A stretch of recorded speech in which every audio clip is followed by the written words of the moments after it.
নমস্কার, নিউজদার প্রাইম নিউজে আপনাদের সবাইকে স্বাগত। আমি রয়েছি আপনাদের সাথে মীনাক্ষী। চোখ রাখছি খবরে। পহেলগাঁও সন্ত্রাসী হামলার প্রেক্ষিতে প্রতিঘাতের প্রস্তুতি চূড়ান্ত। ভারতের হাজিরা বন্দরে মোতায়েন করা হয়েছে আইএনএস সুরাট। এদিকে মার্কিন প্রতিরক্ষা সচিবের সঙ্গে কথা বলেছেন প্রতিরক্ষা মন্ত্রী রাজনাথ সিং। পেহেলগাঁও হামলার পর ভারত ও পাকিস্তানের মধ্যে বিরাজ করছে উত্তেজনা। প্রতিরক্ষা মন্ত্রী রাজনাথ সিং বৃহস্পতিবার মার্কিন প্রতিরক্ষা সচিব পিট হেগসেটের সাথে ফোনে কথা বলেছেন বলে প্রতিরক্ষা সূত্রের বরাত জানিয়েছে সংবাদ সংস্থা পিটিআই। এদিকে বৃহস্পতিবার প্রথমবারের মতো সুরাটের হাজিরা বন্দরে মোতায়েন করা হয়েছে নৌবাহিনীর যুদ্ধ জাহাজ আইএনএস সুরাট। সংবাদ সংস্থা এএনআই এর রিপোর্ট অনুসারে তাদের সমস্ত যুদ্ধ জাহাজকে সতর্ক অবস্থায় রেখেছে ভারতীয় নৌবাহিনী। আরব সাগরে অনুশীলন করা হয় জাহাজ বিধ্বংসী এবং বিমান বিধ্বংসী গুলিবর্ষণ। গুজরাটের কাছে উপকূলরক্ষী বাহিনীকেও রাখা হয়েছে সতর্ক অবস্থায়।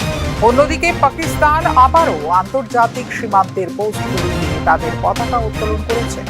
8 দিন আগে পোস্টগুলো থেকে পতাকাগুলো সরিয়ে ফেলেছিল পাকিস্তান। সার্বিক পরিস্থিতিতে আমেরিকার কাছে সাহায্য চেয়েছে পাকিস্তান। ফিরো রিপোর্ট, নিউজ নাও।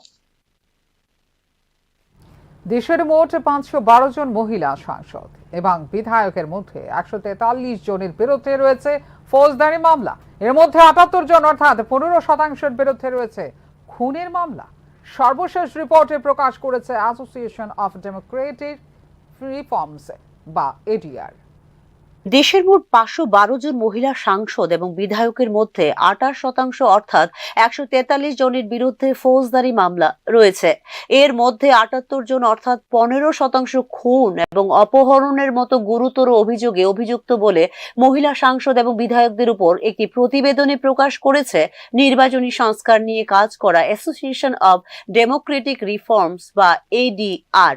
একই সময়ে 17 জন মহিলা নেত্রী নিজেদের কোটিপতি অর্থাৎ 100 কোটি টাকা বা তার বেশি মূল্যের সম্পদ রয়েছে বলে দাবি করেছেন তাদের নির্বাচনী হলফনামায়। এর মধ্যে লোকসভা থেকে 6 জন, রাজ্যসভা থেকে 3 জন এবং বিধানসভা থেকে 8 জন মহিলা রয়েছেন। 512 জন মহিলা সাংসদ বিধায়কের মোট ঘোষিত সম্পদের পরিমাণ 10,417 কোটি টাকা।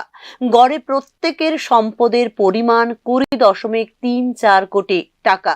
প্রতিবেদন অনুসারে 71% নারী নেত্রী স্নাতক বা তার চেয়ে বেশি শিক্ষিত। 24% পঞ্চম থেকে দ্বাদশ শ্রেণী পর্যন্ত পড়াশোনা করেছেন এবং ডিপ্লোমা করেছেন 12 জন মহিলা। মহিলা সাংসদ এবং বিধায়কদের মধ্যে 64% এর বয়স 41 থেকে 60 বছরের মধ্যে, 22% এর বয়স 25 থেকে 40 বছরের মধ্যে এবং 14% এর বয়স 61 থেকে 80 বছরের মধ্যে। বিজেপির 217 জন মহিলা সাংসদ বিধায়কদের মধ্যে অর্থাৎ 23% বিরুদ্ধে রয়েছে মামলা, যেখানে 11% বিরুদ্ধে রয়েছে গুরুতর মামলা। কংগ্রেসের 83 জনের মধ্যে 34% এর বিরুদ্ধে ফৌজদারি মামলা রয়েছে এবং 20% এর বিরুদ্ধে রয়েছে গুরুতর অভিযোগ। টিডিপির 20 জন মহিলা বিধায়কের মধ্যে 65% এর বিরুদ্ধে মামলা রয়েছে, যেখানে 45% এর বিরুদ্ধে রয়েছে গুরুতর মামলা। আম আদমি পার্টির 13 জনের মধ্যে 69% এর বিরুদ্ধে ফৌজদারি মামলা নথিভুক্ত রয়েছে, যেখানে 31% এর বিরুদ্ধে নথিভুক্ত রয়েছে গুরুতর অভিযোগের মামলা। ব্যুরো রিপোর্ট, নিউজ নাও। ত্রিপুরায় বাল্যবিবাহের পরিস্থিতি বিশ্লেষণের প্রতিবেদন এবং এসএপি মুখ্যমন্ত্রী ডাক্তার মানিক সাহার হাতে তুলে দিলেন ন্যাশনাল ল ইউনিভার্সিটি। ত্রিপুরার উপাচার্য অধ্যাপক ডক্টর যোগেশ প্রতাপ সিং বৃহস্পতিবার এই রিপোর্ট মুখ্যমন্ত্রীর হাতে তুলে দেন এনএলইউর উপাচার্য অধ্যাপক ডাক্তার যোগেশ প্রতাপ সিং। ত্রিপুরায় বাল্যবিবাহের পরিস্থিতি বিশ্লেষণ করে একটি প্রতিবেদন এবং এসএপি মুখ্যমন্ত্রী ডক্টর মানিক সাহার হাতে তুলে দেন জাতীয় আইন বিশ্ববিদ্যালয় বা এনএলইউ ত্রিপুরার উপাচার্য অধ্যাপক ডক্টর যোগেশ প্রতাপ সিং। ইউনিসেফ আসামের সহায়তায় এনএলইউ ত্রিপুরা দ্বারা তৈরি করা হয়েছে এই সমীক্ষা রিপোর্ট। ভারতে বাল্যবিবাহ এখনো একটি গুরুত্বপূর্ণ উদ্বেগের বিষয়, যেখানে এই প্রথার প্রকোপ যে সকল রাজ্যগুলিতে সবচেয়ে বেশি তার মধ্যে ত্রিপুরা রয়েছে তৃতীয় স্থানে। সর্বশেষ জাতীয় পরিবার স্বাস্থ্য জরিপ বা এনএফএইচএস 5.0 তথ্য অনুসারে ত্রিপুরায় 40.1% বিবাহে বধূ হিসেবে থাকছে 18 বছরের কম বয়সী মেয়েরা। সর্বশেষ NFHS 5.0 রিপোর্ট অনুসারে ত্রিপুরায় বাল্য বিবাহের হার 40.1%, যা দেশের মধ্যে তৃতীয় স্থানে তুলে এনেছে ত্রিপুরাকে। এই ক্ষেত্রে 41.6% হার নিয়ে প্রথম স্থানে রয়েছে পশ্চিমবঙ্গ এবং 40.8% হার নিয়ে দ্বিতীয় স্থানে রয়েছে বিহার। উল্লেখ করা যেতে পারে 2025 সালের সর্বশেষ রিপোর্ট অনুযায়ী বাল্যবিবাহের ক্ষেত্রে জাতীয় গড় 23.3%। বাল্যবিবাহের ক্ষেত্রে উত্তর পূর্বাঞ্চলের রাজ্যগুলিতে প্রথম স্থানে রয়েছে ত্রিপুরা। এরপরই 31.8% হার নিয়ে বাল্যবিবাহের ক্ষেত্রে উত্তর পূর্বাঞ্চলে দ্বিতীয় স্থানে রয়েছে আসাম। 16.9% তৃতীয় স্থানে রয়েছে মেঘালয়। 16% হার নিয়ে চতুর্থ স্থানে রয়েছে মণিপুর। 10.8% হার নিয়ে পঞ্চম স্থানে রয়েছে সিকিম। 8% হার নিয়ে ষষ্ঠ স্থানে রয়েছে মিজোরাম এবং 5.6% হার নিয়ে সপ্তম স্থানে রয়েছে নাগাল্যান্ড। সমীক্ষা অনুসারে ত্রিপুরায় 12 এবং 13 বছর বয়সী মেয়েদের বিয়ে খুবই সাধারণ, এমনকি এর থেকে মুক্ত নয় শহরাঞ্চলও। আইন, পরিকল্পনা এবং শিশু বান্ধব পঞ্চায়েতের মতো উদ্যোগ সত্ত্বেও অব্যাহত রয়েছে বাল্যবিবাহ। এই বিষয়টি সংস্কৃতি এবং ঐতিহ্যের গভীরে প্রথিত রয়েছে বলে মনে করেন সমাজতত্ত্ববিদরা। তবে অবস্থার পরিবর্তন আনতে ব্যবহার করা যেতে পারে আইন বলে উল্লেখ করা হয়েছে সমীক্ষা রিপোর্টে। কিশোর কিশোরীদের মধ্যে শিক্ষার বিস্তার এবং সচেতনতা অত্যন্ত গুরুত্বপূর্ণ। কেবল ত্রিপুরায় নয়, বরং সমগ্র ভারত জুড়ে বাল্যবিবাহ রোধে সমন্বিত প্রচেষ্টার জরুরি প্রয়োজনীয়তার উপর আলোকপাত করা হয়েছে এই সমীক্ষা রিপোর্টে। ব্যুরো রিপোর্ট, নিউজ নাও। ত্রিপুরা সরকারের নিয়মিত ছুটির তালিকা থেকে মে দিবসকে বাদ দেওয়ার সিদ্ধান্তের আবারও একবার সমালোচনা করল ত্রিপুরা সিপিআইএম। এইভাবে শ্রমিকদের অনেক অর্জিত অধিকার কেড়ে নেওয়া হয়েছে বলে আন্তর্জাতিক শ্রমিক দিবসে অভিযোগ করলেন সিপিআইএম রাজ্য সম্পাদক জিতেন্দ্র চৌধুরী। কর্মচারীদের নিয়মিত ছুটির তালিকা থেকে আন্তর্জাতিক মে দিবসকে বাদ দেওয়ার সিদ্ধান্তের ঘোষণা দেওয়া হয়েছিল গত 2018 সালের 3রা নভেম্বর তারিখে। বৃহস্পতিবার আন্তর্জাতিক শ্রমিক দিবস উপলক্ষে আয়োজিত অনুষ্ঠানে এই বিষয়টির আবারও একবার তীব্র সমালোচনা করল ত্রিপুরা সিপিআইএম। শুধুমাত্র আন্তর্জাতিক শ্রমিক দিবসের ছুটি বাতিলই নয়, ব্রিটিশ শাসনকালে অর্জিত শ্রমিকদের এমন বহু অধিকার কেড়ে নিয়েছে বিজেপি নেতৃত্বাধীন সরকার বলে এদিন অভিযোগ করেন সিপিআইএম রাজ্য সম্পাদক জিতেন্দ্র চৌধুরী। এই ক্ষেত্রে কেন্দ্রীয় সরকারের 3টি শ্রম কোডের তীব্র সমালোচনাও করেন সিপিআইএম রাজ্য সম্পাদক। বিজেপি সরকার এখানে গঠিত হওয়ার পর 1 মে এটা সরকারি ছুটির দিন। এই সরকারি ছুটির দিনটি এটাকে তারা এই আংশিক ছুটি তথা নেগোশিয়েবল অ্যাক্ট বা রেস্ট্রিক্টেড হলিডে করে দেয়, অর্থাৎ শ্রমিকদের সে অধিকার, আন্তর্জাতিকভাবে স্বীকৃত অধিকারকে অস্বীকার করে। এবং আজকে আমাদের দেশে ব্রিটিশ আমল থেকে শ্রমিকদের অর্জিত বহু এরকম অধিকার, যে শ্রম আইনে প্রায় 44টা এরকম পেনশন, গ্র্যাচুইটি, ছুটি, চিকিৎসা এবং শ্রমিকদের উপর যদি কোনো জুলুম হয় মালিকদের তার শাস্তি প্রদানের বা শ্রমিকদের ক্ষতিপূরণ পাওয়ার, এগুলো তুলে দিয়ে এখন একটা 4টা শ্রম কোড। ওই জায়গায় দাঁড়িয়ে যে এই দিবস, আন্তর্জাতিক শ্রমিক দিবস, এটা এই সময়তে আরও বেশি তাৎপর্যপূর্ণ, গুরুত্বপূর্ণ। গত 2018 সালের 3রা নভেম্বর তৎকালীন বিপ্লব কুমার দেব নেতৃত্বাধীন রাজ্য সরকারের এক বিজ্ঞপ্তি মূলে মে দিবসে ছুটি পাবেন না রাজ্য সরকারের কর্মীরা। নববর্ষ, পৌষ পার্বণ, বাসন্তী পুজো, মহাবীর জয়ন্তী, মে দিবস, রথযাত্রা, ঝুলন যাত্রা সমাপন, বিশ্বকর্মা পুজো, আখেরি চাহার, সুম্বা, ভাতৃতৃতীয়া, গুরু নানকের জন্মদিন ও বিশ্ব প্রতিবন্ধী দিবস রেস্ট্রিক্টেড হলিডে হিসেবে থাকছে। আন্তর্জাতিক মে দিবসকেও অন্তর্ভুক্ত করে দেওয়া হয়েছে রেস্ট্রিক্টেড হলিডের মধ্যে। অর্থাৎ এই দিনগুলির মধ্য থেকে যে কোনো 4টি দিন ছুটি নিতে পারবেন সরকারি কর্মীরা। মে দিবসকে সরকারি ছুটির তালিকা থেকে বাদ দেওয়ায় ত্রিপুরা সরকারের সমালোচনা করেছে সবকটি বিরোধী রাজনৈতিক দল। এদিকে সরকারি কর্মচারীদের আন্তর্জাতিক শ্রম অধিকার দিবসে ছুটির প্রয়োজন নেই, কারণ এটি শ্রমিকদের জন্য বলে এই সিদ্ধান্তকে ন্যায্যতা দিয়েছে রাজ্য সরকার। Bureau report, news now. মানুষ এখন উদ্ভিদ ভিত্তিক জৈব পণ্যের দিকে আকৃষ্ট হচ্ছে। খাদ্য, আসবাবপত্র, প্রসাধনী, ওষুধ এবং জাতীয় অনেক ভোগ্যপণ্যই উদ্ভিদ ভিত্তিক হওয়া চাই। এই পরিবর্তন ত্রিপুরার মতো অর্থনীতির জন্য একটি ইতিবাচক সংকেত, যা মূলত প্রকৃতি নির্ভর। Environmental intimacies from India's north east শীর্ষক পুস্তকে এই বিষয়টির উপর গুরুত্ব দিয়েছেন ত্রিপুরার বিশিষ্ট পরিবেশ গবেষক তথা সাংবাদিক বিশ্বেন্দু ভট্টাচার্য। পরিবেশগত আচরণ এবং এতে সামাজিক মানসিক প্রভাব মূল এই ভাবনার উপর প্রকাশিত হল environmental intimacies from India's north east নামক পুস্তকটি সংকলনে বিশেষ অবদান রাখেন রাজ্যের বিশিষ্ট পরিবেশ কর্মী, পরিবেশবিদ তথা সাংবাদিক বিশ্বেন্দু ভট্টাচার্য। মানুষ এখন উদ্ভিদ ভিত্তিক জৈব পণ্যের দিকে আকৃষ্ট হচ্ছে।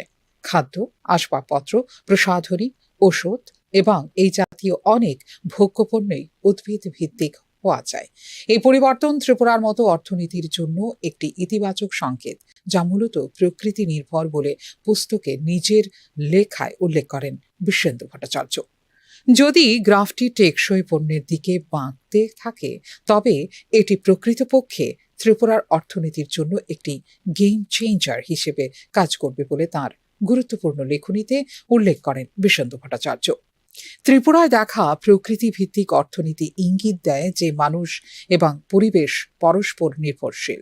মানুষ তার বেঁচে থাকার জন্য নির্ভরশীল। অবক্ষয় এবং পুনরুদ্ধারের চক্র চলতেই বাধ্য, কারণ মানুষ তার শেষ পূরণের জন্য পরিবেশের উপর নির্ভরশীল বলে পুস্তকটিতে নিজের অভিজ্ঞতার কথা উল্লেখ করেন বিশ্বেন্দু ভট্টাচার্য। ঐতিহ্যগতভাবে যদিও বন থেকে প্রাকৃতিক সম্পদ আহরণের কোনো নিয়ন্ত্রণ ছিল না, জৈব বৈচিত্র্য আইন 2002 সংসদ কর্তৃক পাস হওয়ার পর ছোটখাটো বন প্রোডোজ ব্যবহার করার জন্য বিধিনিষেধ আরোপ করা হয়েছে। আইনের ধারা 3 উপধারা 2 এর অধীনে যারা গবেষণা বা জৈব জরিপ এবং গবেষণার জন্য জৈব ব্যবহার করার জন্য জৈবিক সম্পদ অথবা সংশ্লিষ্ট ঐতিহ্যগত জ্ঞানের অ্যাক্সেস পেতে চান, তারা ভারতে এই জাতীয় সম্পদগুলিতে অ্যাক্সেস পাওয়ার জন্য জাতীয় জীব বৈচিত্র্য কর্তৃপক্ষের কাছে আবেদন করতে পারেন বলে জানিয়েছেন Bishwendu Bhattacharya. NBA sub regulation 1 এর অধীনে আবেদনের সাথে সন্তুষ্ট হওয়ার পরে আবেদনকারীর সাথে একটি সুবিধা বন্টন চুক্তিতে প্রবেশ করবে, যা সেই প্রবিধানে উল্লেখিত গবেষণার জন্যই জৈবিক সম্পদে অ্যাক্সেসের অনুমোদনের মঞ্জুরি হিসেবে বিবেচিত হবে। তবে উচ্চ অর্থনৈতিক মূল্য সম্পন্ন জৈবিক সম্পদের ক্ষেত্রে চুক্তিতে এমন একটি ধারা থাকতে পারে যে বেনিফিট শেয়ারিং এ আবেদনকারীর অগ্রিম অর্থ প্রদান অন্তর্ভুক্ত থাকবে বলে শর্তের কথা উল্লেখ করেন বিশ্বেন্দু ভট্টাচার্য। আবেদনকারী যে কোনো ব্যক্তি যে জৈবিক সম্পদে প্রবেশ করতে চান, তিনি জম্মু ফরেস্ট ম্যানেজমেন্ট কমিটি বা বনবাসী উপজাতীয় চাষী বা গ্রাম সভা, এনবিএ বা রাজ্য জীব বৈচিত্র্য বোর্ডের কাছে আবেদন করতে পারেন। ত্রিপুরা গত 3 বছরে 34.66 কোটি টাকা জৈবিক সম্পদ থেকে আয় করেছে, যা রাজ্যের প্রকৃতি ভিত্তিক অর্থনীতিতে রেখেছে অবদান। প্রকৃতি ভিত্তিক অর্থনৈতিক মডেল তৈরি করে ত্রিপুরা পরিচ্ছন্ন পরিবেশ বজায় রাখার জন্য 2015-16 এবং 2019-20 এর মধ্যে 2125 কোটি টাকার গ্রিন বোনাস দাবি করেছিল এবং এটি 14তম আর্থিক কমিটি দ্বারা প্রত্যাখ্যান করা হয়নি এবং এক্ষেত্রে জলবায়ু পরিবর্তন প্রশমনের জন্য অনুদান দেওয়া হয়েছিল 1250 কোটি টাকা।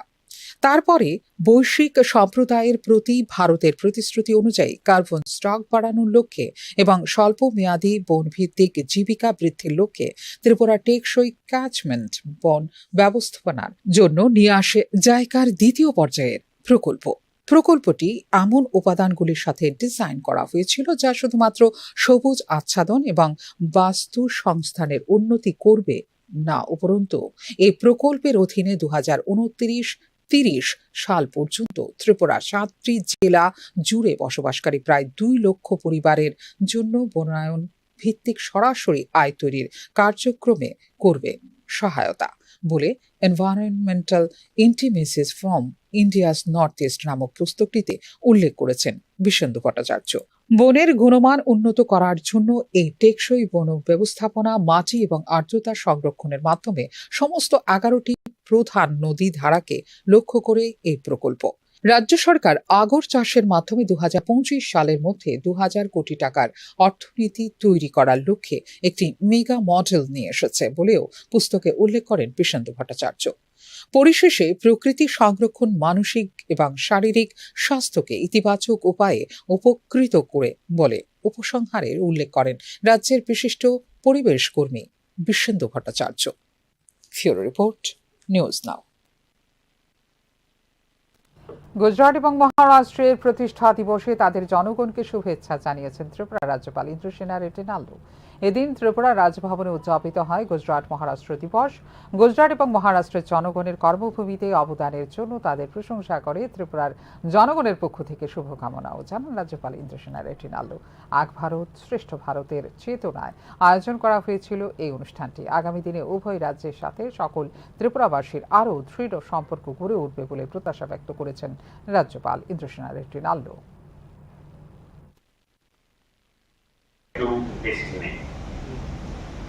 What a beautiful sentiment that captures the essence of India's unity in diversity. Your introduction and your comments resonate deeply with the spirit of Ek Bharat, Shrestha Bharat, One India, Great India. Celebrating the formation days of Gujarat and Maharashtra is a wonderful way. ঝুঁকি নিয়ে বিদ্যালয়ে পাঠ নিতে হচ্ছে ছাত্রছাত্রীদের। প্রতিবাদে রাস্তা অবরোধ করল সালেমা কলোনি দ্বাদশ শ্রেণী বিদ্যালয়ের ছাত্রছাত্রীরা। তাদের অভিযোগ, প্রতিদিন প্লাস্টার খুলে পড়ছে শ্রেণীকক্ষে, অথচ সেই শ্রেণীকক্ষে বসে পড়াশোনা করতে হচ্ছে তাদের। শুধু তাই নয়, যে কোনো সময় ভেঙে পড়তে পারে বিদ্যালয়ের সিলিং ফ্যান। বিদ্যালয়ে নেই পর্যাপ্ত শিক্ষক এবং বিষয় শিক্ষক বলে অভিযোগ করে ছাত্রছাত্রীরা। আজকে 12 ক্লাসে এরকম একটা হয়েছে, তারপরে এর আগেও ওই 11 ক্লাস হয়েছে। মানে স্যার তারা কইছে, স্যার তারা কইছে 6 তারিখ পরে এমন একটা কোনো একটা স্টেপ নেওয়া হইব। বাট এটা তো আমরা তো ঝুঁকিপূর্ণ হইতেছে, আমরা লিগে ঝুঁকি হইতেছে। এখন যে একটা স্টুডেন্টের কিছু হইতো বা কেউ উপরে পড়তো, সেটা আমরারই ক্ষতি হইল না। তারপরে দেশরা নিয়ে নিচ্ছি এই মুহূর্তে একটা ছোট্ট বিজ্ঞাপন বিরতি। বিরতির পর ফিরে আসবো অন্যান্য খবরে, সঙ্গে থাকবেন। আপনি দেখছেন নিউজ নাও, আমরা জানি কোনটা খবর। প্রথম আলো এলো শুদ্ধ সকাল, শুদ্ধ সলিলে আজ বাজালো ত্রিতাল, মন্দিরে শুদ্ধ পূজার ধ্বনি, অগ্নি শুদ্ধ হলো সিঞ্জিনি, পরিণীতা নারী তুমি অনুপমা, শুদ্ধ সোনায় সাজো হে নিরুপমা। শুদ্ধতার স্বর্ণ মন্দির, কালিকা জুয়েলার্স, আগরতলা। একটু চেষ্টাতেই দুল লেগে যায় নববধূর কানে, একটু চেষ্টাতেই মানিয়ে নেওয়া যায় বিবাহিত জীবনে। নানা অনুভূতি জড়ানো বিয়ের গয়না, শ্যাম সুন্দর কোম্পানি জুয়েলার্স। আপনি দেখছেন নিউজ নাও, আমরা জানি কোনটা খবর। বিরতির পর স্বাগত। চোখ রাখছি অন্যান্য খবরে। রাজধানীতে অটো চালাতে দিচ্ছে না ট্রাফিক দফতর বলে অভিযোগ করলো অনলাইন পরিষেবা দেওয়া অটো চালকরা। শুধুমাত্র পুর নিগম এলাকাভুক্ত অটো চালকরা পাচ্ছেন সুবিধা, অথচ অনলাইনে অটো রেজিস্ট্রেশন করার সময় ছিল না এই ধরনের কোনো বাধ্যবাধকতা বলে জানিয়েছেন অটো চালকরা। তাদের এই সমস্যা সরকার অতি দ্রুত যাতে সমাধান করে তারও আবেদন জানিয়েছেন সংশ্লিষ্ট অটো চালকরা। এই নিয়ে রামনগর বাণী বিদ্যাপীঠ স্কুল সংলগ্ন কার্যালয়ের সামনে বিক্ষোভ প্রদর্শন করে অটো চালকরা। করছে যে এএমসি পারমিটে যে অটোগুলো আছে তারাই শুধু টাউনের মধ্যে চলাইতে পারবো, আগরতলা শহরের মধ্যে। ধরেন আমার পারমিট হলো আমতলী বিশালগড়, তো আমি একটা প্যাসেঞ্জার আমতলী থেকে নিলাম, নামবো ধরেন শালবাগান, তো প্যাসেঞ্জারটা কি শালবাগানের যারা আগরতলার পারমিটের অটো আছে তারা কি ওইখানে আমতলী গিয়ে প্যাসেঞ্জারটা নিব? আমতলীর অটোই তো উবেরের ট্রিপটা নিয়ে সেটা আইতে লাগবে, ঠিক আছে না? তো এইটা এইরকম নিয়ম করলে তো আর হইতো না। আর প্রথমত কথা হলো তারা যে সিস্টেম করছে যে এএমসির অটো শুধু চলতে পারবো, তো আমরা যে গাড়িটা নিছি গাড়ি নেওয়ার সময় তো তখন আমরা এরকম কোনো পারমিটের বিষয়ে মনে করেন কথাবার্তা হয়েছে না, ঠিক আছে? মানে উবেরে যে সময় আমরা রেজিস্টার করছি আমরা শুধু 3টা জিনিস চাই, তো আমরা তো গ্যাদারিংও করি না, আমরা জনস্বার্থে ওষুধের দাম কমাতে হবে, অবিলম্বে হ্রাস করতে হবে জীবনদায়ী ওষুধের দাম, প্রত্যাহার করতে হবে ওষুধের উপর থেকে জিএসটি। এমন এই দাবিগুলো নিয়ে বৃহস্পতিবার আন্তর্জাতিক মে দিবস উপলক্ষে আগরতলায় র্যালি সংগঠিত করল প্রফেশনাল সেলস রিপ্রেজেন্টেটিভরা। শ্রমিক স্বার্থে 8 ঘন্টা কাজের দাবিও রয়েছে র্যালির অন্যতম উদ্দেশ্য, জানিয়েছেন প্রফেশনাল সেলস রিপ্রেজেন্টেটিভরা। এটা হচ্ছে আমাদের প্রফেশনাল সেলস রিপ্রেজেন্টেটিভ ইউনিয়ন, উত্তর পূর্বাঞ্চলে একটা অনৈতিক রাজনৈতিক সংস্থা, যেটা অরাজনৈতিক সংস্থা, যেটা আপনার শ্রমিক স্বার্থে 40 বছর ধরে কাজ করে আসছে। আমরা বিশেষ করে যারা ঠিকাপত্তায় নিযুক্ত বেসরকারি অবিলম্বে মৎস্য দপ্তরের শূন্য পদ পূরণের জন্য রাজ্য অর্থ দপ্তরের অনুমোদন চাওয়া হয়েছে বলে জানিয়েছেন মৎস্যমন্ত্রী সুধাংশু দাস। মৎস্য দপ্তরের রাজ্যভিত্তিক পর্যালোচনা সভায় একথা জানিয়েছেন মন্ত্রী সুধাংশু দাস। ত্রিপুরা মৎস্য দপ্তরে অবিলম্বে শূন্য পদগুলি পূরণ করার জন্য অর্থ দপ্তরের অনুমোদন চাওয়া হয়েছে বলে বৃহস্পতিবার জানিয়েছেন মৎস্যমন্ত্রী সুধাংশু দাস। এক্ষেত্রে স্যাংশন পোস্টের পাশাপাশি বর্তমান শূন্য পদগুলি পূরণ করার জন্য রিকুইজিশন পাঠানো হয়েছে অর্থ দপ্তরের কাছে, জানিয়েছেন মন্ত্রী সুধাংশু দাস। হ্যাঁ, আমরা বলে দিয়েছি অলরেডি, আমাদের ডিসিশনও আছে।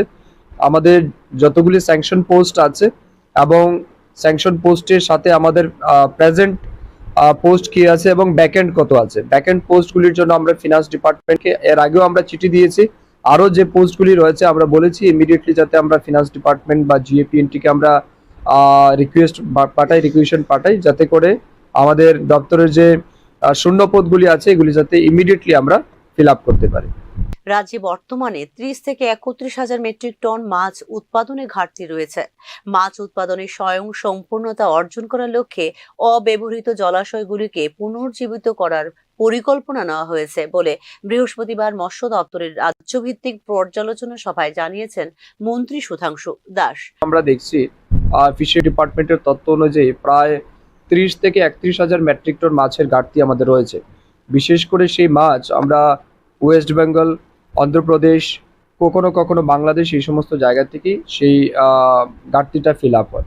তো এটা অস্বীকার করা যায় না, কিছু মাছ তো নিশ্চয়ই বাইরে থেকে আসছে। তো আমাদের টার্গেটই হচ্ছে বাইরে থেকে যেটা আমরা ইনপুট করছি সেটাকে যাতে আমরা আমাদের রাজ্যে মিট করতে পারি, তার জন্য ফিশারি ডিপার্টমেন্ট টায়ারলেসলি কাজ করছে।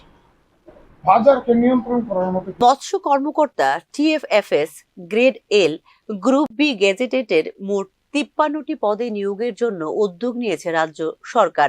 এক্ষেত্রে ত্রিপুরা পাবলিক সার্ভিস কমিশনের মাধ্যমে হবে নিয়োগ। এদিকে 2024-25 অর্থবর্ষে মৎস্য সহায়ক যোজনার আওতায় মোট 3000 বেনিফিশিয়ারি আর্থিক সহায়তা লাভ করেছেন, যার জন্য ব্যয় হয়েছে 1,80,00,000 টাকা বলে উঠে এসেছে এদিনের পর্যালোচনা বৈঠকে। এক্ষেত্রে প্রধানমন্ত্রী মৎস্য সম্পদ যোজনার মাধ্যমে 7081 জন বেনিফিশিয়ারিকে প্রদান করা হয়েছে 26,48,00,000 টাকার আর্থিক সহায়তা। এছাড়াও ভয়াবহ বন্যার সময় 13,473 জন মৎস্য চাষীকে প্রদান করা হয়েছে 5,38,00,000 টাকার আর্থিক সহায়তা। 2025-26 অর্থ বছরে 59 জেলায় একটি মৎস্য চাষ সচেতনতা ও প্রশিক্ষণ কেন্দ্র নির্মিত হবে, যার বিস্তারিত পর্যালোচনা হয় এই দিনের বৈঠকে। এই প্রকল্পের জন্য ব্যয় করা হবে মোট 8,82,00,000 টাকা। কৈলাসহর মহকুমার 17 মিয়ান হাওর এলাকার 96.76 একর জমি জুড়ে বিস্তৃত হবে এই একুয়া পার্ক প্রকল্প। প্রাথমিকভাবে প্রায় 50 একর জমিতে স্থাপন করা হবে পার্কটি, যা লিজে নেওয়া হবে প্রায় 100 জন গ্রামবাসীর কাছ থেকে। প্রতিটি গ্রামবাসী বার্ষিক 1 কানি জমির বিনিময়ে লিজের অর্থ হিসেবে পাবেন 3,000 টাকা। ব্যুরো রিপোর্ট, নিউজ নাও। পেহেলগাঁও সন্ত্রাসী হামলার দায় এড়াতে পারে না সরকার। পর্যটকদের নিরাপত্তার দায়িত্ব ছিল সরকারের ওপর। বৃহস্পতিবার সাংবাদিক সম্মেলনে এমনটাই উল্লেখ করল all India central council of trade unions বা AICCTU। আগামী 20 মে সারা দেশব্যাপী সাধারণ ধর্মঘট সফল করার লক্ষ্যে বৃহস্পতিবার কনভেনশনের আয়োজন করে AICCTU। আগরতলা প্রেস ক্লাবে আয়োজিত হয় দিনের কনভেনশন। বড়ভাবে আক্রমণ নেমে এসেছে।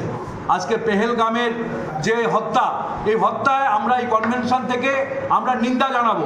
শুধু নিন্দা নয়, নিন্দা কম হবে। আজকে সারা দেশ, সারা পৃথিবী আজকে ভৎসনা করছে এই সন্ত্রাসী হামলার বিরুদ্ধে। কিন্তু আমরা বলবো যে ক্যান্সার রোগীদের সামাজিক পেনশনের প্রক্রিয়া দ্রুত সম্পন্ন করার জন্য হেল্প ডেস্ক চালু করল সমাজ কল্যাণ সমাজ শিক্ষা দপ্তর। আগরতলার ক্যান্সার হাসপাতালে এই হেল্প ডেস্ক এর আনুষ্ঠানিক উদ্বোধন করেন মন্ত্রী টিঙ্কু রায়। সাধারণত ক্যান্সার রোগীরা চিকিৎসার পর কাগজপত্র জমা দিলে সামাজিক ভাতার প্রক্রিয়া শুরু হতে অনেকটা বিলম্ব হয়। অনেক সময় এই ক্ষেত্রে পেনশন নেবার জন্য আর বেঁচে থাকেন না সংশ্লিষ্ট রোগী। বিষয়টিকে অনুধাবন করে এবার হেল্প ডেস্কের উদ্বোধন করা হলো, যেখানে রেজিস্ট্রেশনের সঙ্গে সঙ্গে রোগীদের দেওয়া হবে সামাজিক ভাতার কার্ড। বৃহস্পতিবার আগরতলার অটল বিহারী বাজপেয়ী আঞ্চলিক ক্যান্সার হাসপাতালে এই হেল্প ডেস্কের আনুষ্ঠানিক সূচনা করেন সমাজ কল্যাণ সমাজ শিক্ষামন্ত্রী টিঙ্কু রায়। আমাদের এখানে যারা ক্যান্সার পেশেন্টরা এডমিশন হন বা চিকিৎসা করাতে আসেন, আসার পরে চিকিৎসা সারিয়ে তারা মাসখানিক পরে গিয়ে দরখাস্ত জমা দেন এবং সেই জমাটা হয় সিডিপিও অফিসে। তো সিডিপিও অফিসগুলো প্রান্তিক গ্রামে, আপনি কদমতলা সিডিপিও বা আমাদের গৌরনগর সিডিপিও বা আমাদের রৈশাবাড়ি এরকম অনেক দূরে, এবং সেখানে জমা হওয়ার পর সেটা প্রসেস হয়ে আস্তে আস্তে 2-3 মাস সময় লেগে যায়। এরকম অনেক পেশেন্ট আমরা দেখি যে তার যখন সোশ্যাল পেনশনটা স্যাংশন হয় তখন হয়তো তিনি নেওয়ার জন্য বেঁচে থাকেন না। তো এর জন্য আমাদের এটা ইনিশিয়েটিভ যে এখানে যখন চিকিৎসা করাতে আসবেন সঙ্গে সঙ্গে যেদিন তিনি কার্ড বানাবেন, এখানে চিকিৎসা শুরু হবে তখনই এখানে অ্যাপ্লিকেশন জমা দিতে পারবেন এবং এখান থেকে আমরা খুব তাড়াতাড়ি সেটা প্রসেস করে ওনার যে সামাজিক ভাতা যেটা পাওয়ার সেটা তিনি পেতে শুরু করবেন। বর্তমানে 4000 ক্যান্সার রোগীকে সামাজিক ভাতা দেওয়া হচ্ছে 2000 টাকা করে। এক্ষেত্রে আরো 150 রোগীকে সামাজিক ভাতার অনুমোদন দেওয়া হবে এই মাসেই, জানিয়েছেন সমাজ কল্যাণ সমাজ শিক্ষামন্ত্রী টিঙ্কু রায়। যারা সরকারি চাকরি নেই যাদের, এই ধরনের সবাই এটাতে অ্যাপ্লিকেশন। স্যার এখন পর্যন্ত কতজন এরকম রোগী? প্রায় 4000 ক্যান্সার পেশেন্ট যারা সামাজিক ভাতা পান, এবং আরো আমাদের কাছে প্রায় 150-র কাছাকাছি আছে জমা, যেগুলো হয়তো এই মাসেই স্যাংশন দেব আমরা। আর এখান থেকে তো আজ থেকে শুরু হবে, এখানেই জমা নেওয়া। সবার ক্ষেত্রে 2000 টাকা করে। 2000 টাকা মাসে। ক্যান্সার পেশেন্টদের জন্য কি মেসেজ থাকবে? একটাই যে আমরা যারা ক্যান্সার পেশেন্ট তাদের একটাই ঈশ্বরের কাছে প্রার্থনা, তারা তাড়াতাড়ি যেন সেরে ওঠেন।